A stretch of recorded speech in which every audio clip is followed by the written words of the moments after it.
Synch licensing has edged past mechanical as source of songwriter revenue, according to National Music Publishers Association President and CEO David Israelite, who pegged the U.S. publishing and songwriting industry at $2.652 billion as of 2016, almost a 20% jump since 2014. But the boom is creating a world of haves and have-nots, with large companies trying to edge the songwriters out of the picture. Speaking at a keynote session at the 2017 Production Music Conference at the Loews Hollywood Hotel Thursday, Israelite rallied the 600 attendees, mostly songwriters and publishers, to fight for their rights and the value of their work. Quoting a guest column that appeared that day in Variety, Israelite slammed studios and networks for what he called the increasingly common practice of demanding ownership stakes as a condition for licensing music. "You're basically being put in a situation that is blackmail," he said. "Our best weapon is sunlight, exposure, public pressure on these companies that are asking creators to pretend that somehow the motion picture studio or network had anything to do with the creative process, and therefore deserves any of the downstream performance money. Some companies are even trying to force title changes to support the false narrative that somehow they were part of creating it. In the face of such pressure, creators must fight back. We're in a battle over the value of music. We've been in that battle for a long time. It's had its ups and downs.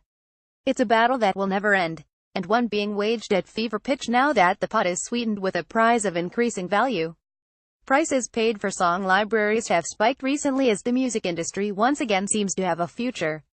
Much of the growth is coming from alternative sources. Synch revenue has surpassed mechanical licensing 21% versus 19%, Israelite noted.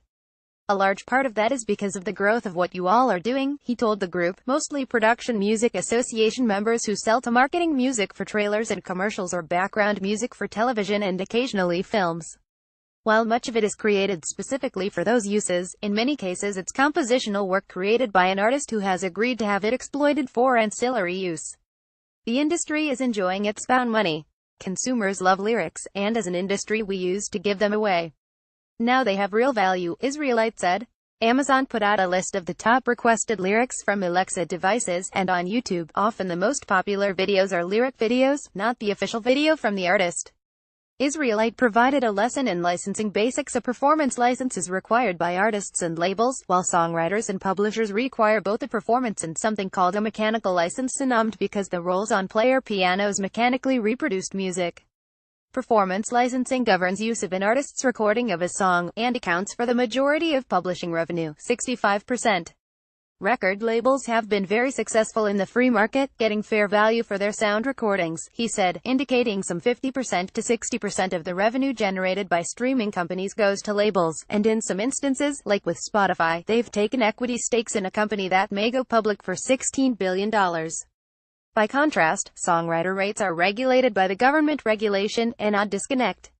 While digital is sizzling, growth is also coming from a lot of the traditional sources: television, broadcast radio and cable. Mechanical, at 19%, is fascinating to me because, as mentioned earlier, you are seeing the near death of downloads, the continued path toward extinction of physical product, yet we had growth in mechanicals from 2015 to 2016 because of the mechanical part of interactive streaming. Streaming revenues for writers are roughly half mechanical and half performance generated for writers, he noted. Israelite predicted growth will continue through 2017. But it's not all good news. The Washington-based executive called out a broken licensing system that makes copyright infringers of those, he said, would be happy to obtain proper usage if it was easier. Anyone who enters this space is going to get sued because it's practically impossible to license content properly. In the old days, when music was physically sold, the record labels would be the ones seeking the mechanical license. They'd come to us and say, "We need these 10 songs.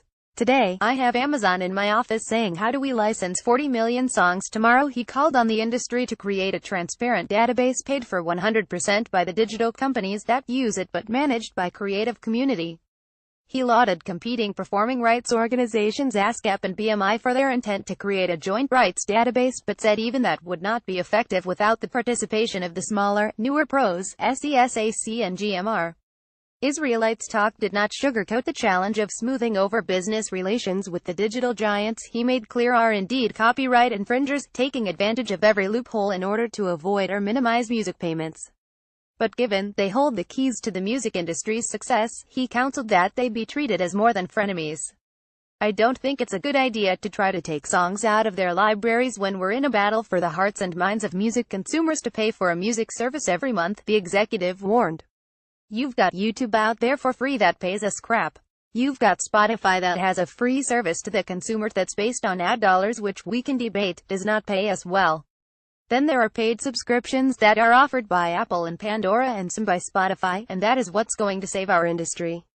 Music makers should focus the steps necessary to get more money for their work. We can fight about the rate, and we should, because they're not paying us enough, but because the licensing system is broken, everybody's talking about the process instead of whether we're getting paid fairly. This is a situation that needs to be fixed, he said, urging creatives to fight about value and work together over how we license. He predicts new legislation from Congress over the next few weeks to address critical inequities like the compulsory license, which originated in 1909, and the 1941 consent decrees, which restrict ASCAP and BMI rates and terms.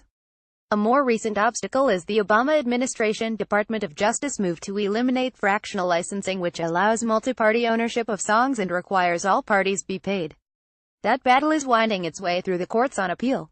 It is time to go back to this new administration that may have different views on antitrust and ask who needs protection from whom. Is it really Google and Apple and Amazon that need protection from the songwriters, because that's how the consent decrees are being applied? It's insane. But on the bright side, we as an industry, we have turned a corner, he said, from the blight of piracy and shift from ownership to streaming.